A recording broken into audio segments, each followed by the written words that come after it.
viewers, now you are watching, click on the like button, drop your comment, and also share this program to others. Subscribe if you have not done so. Now there is a plan to install Emir in Igbo land. Let's start from there. Well, I saw it very clearly because there this report that they have already targeted, Abia State for that mission. I don't know how they intend to achieve that. They're trying to play the same politics they played in Rivers State. That made some jihadists single out Port Harcourt, for invasion. I don't know how they want to intend that, but something actually played out when federal government under Bola Ahmed Tinubu delegated the Minister of Works, and housing, David Umahi. I don't know whether it works or what works. I think it should be works. I don't even want to know anything concerning that David Umahi. He was in Abia State, and he was, in company of some powerful senators of Igbo extraction. One of them that was very significant is the deputy speaker, Benjamin, Kanu. After that, a commissioning or whatever, we saw people calling for Nnamdi Kanu release. As you can watch, is one of the videos, that's already on this platform. But what played out thereafter was the Benjamin Kanu came out publicly and told the entire Abians, that there's going to be an emir in Abia, in Igbo land, whether it's mentioned Abia State or whatever. And the question is causing ripples.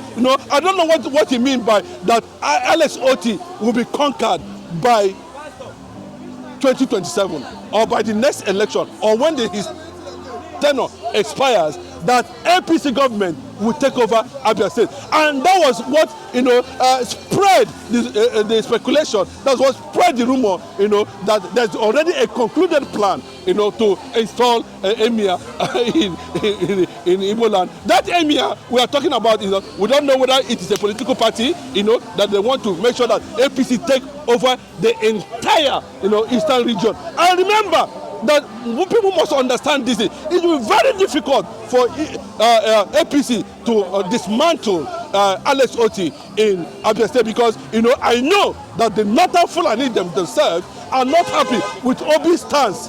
Are not happy, especially that now Alex Oti, for the first time in the history of his tenure, has come out publicly to demand for Nnamdi Kanu's release from detention. There are so many other things that are already playing out. Nnamdi Kanu is generating dust, within regional blocks in Nigeria. Not only that, outside Nigeria too, we are seeing who is this man called Nnamdi Kanu. The issue of health surrounding him is not in connection with the plan to install completely and take over the entire East politically by these people, by these Arab Igbos as governors.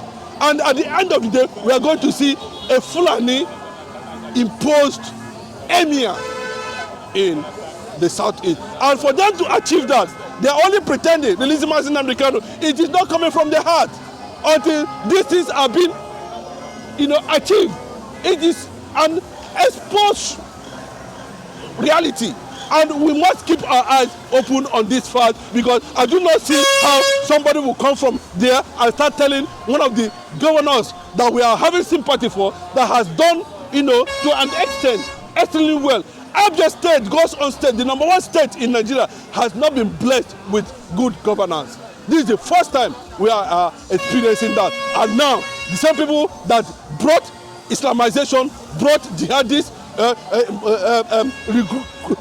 bring bandits in Nigeria, are the same people crying over insecurity. How would you justify that? Benjamin Kanu, respect yourself at this point and allow the people of Abia be. We have won enough. We are feeling the weight of oppression and of suppression, especially something that has to do with the supreme leader himself, IPOB, leader, Nnamdi Kanu. We are not, you came out some time ago when you came into power in 2023 that Nnamdi Kanu will be released soon.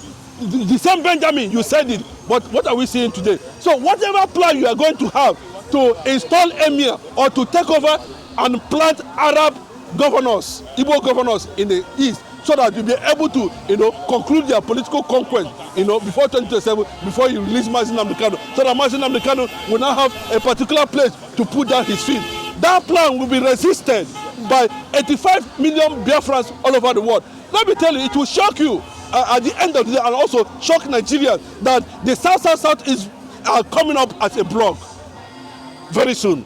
Listen to what Jonathan said recently concerning that. That will tell you that it is no longer funny. Jonathan said it very clearly what transpired in his government, how Buhari and all of them, how Buhari become the chief negotiator. We saw what is happening in the north. The northern governors themselves have not deemed fit to question Sheikh Gumi up to this moment. Irrespective of the number of people that have been killed in the Middle Belt, in Benue, Azi, in Enugu, and not, they have not. Nobody have condemned that. What the Southern of Sokoto said is that the Boko Haram is fighting for good government. How are they fighting for good government? Benjamin, those who made you who you are today, we don't want to know. You are the speaker, deputy speaker in Nigeria.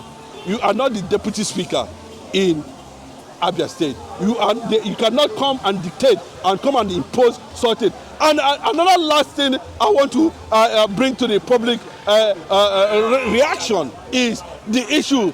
Why is it that Nnamdi Kanu is still battling? There we can see clearly now. I said these are the reasons why they are denying this thing. But I want to find out is Alex Otti actually part of this agenda?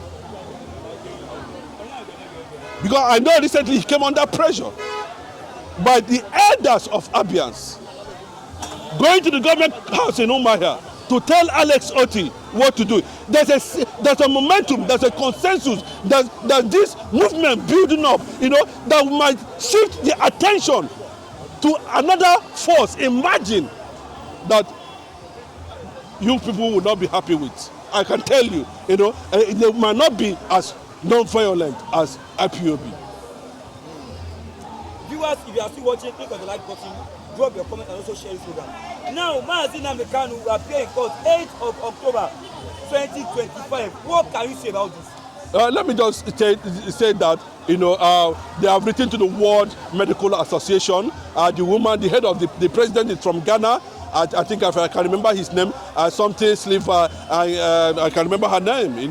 But he's the World President of Medical Association of Nigeria. The petition have gotten to her. The Nigeria Medical Association, from what we are hearing, has also released a report. But I think there will be court decision on that, or they are working on that. 7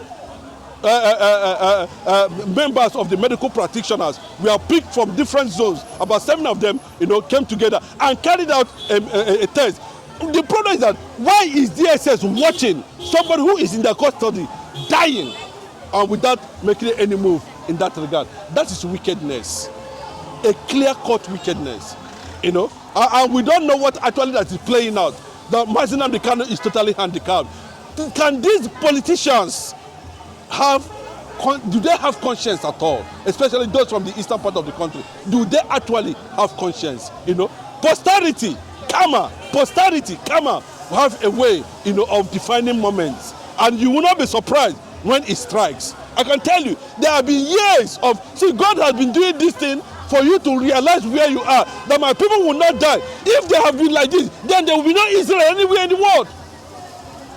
If Israel has kept silent like this, there will be no Jerusalem.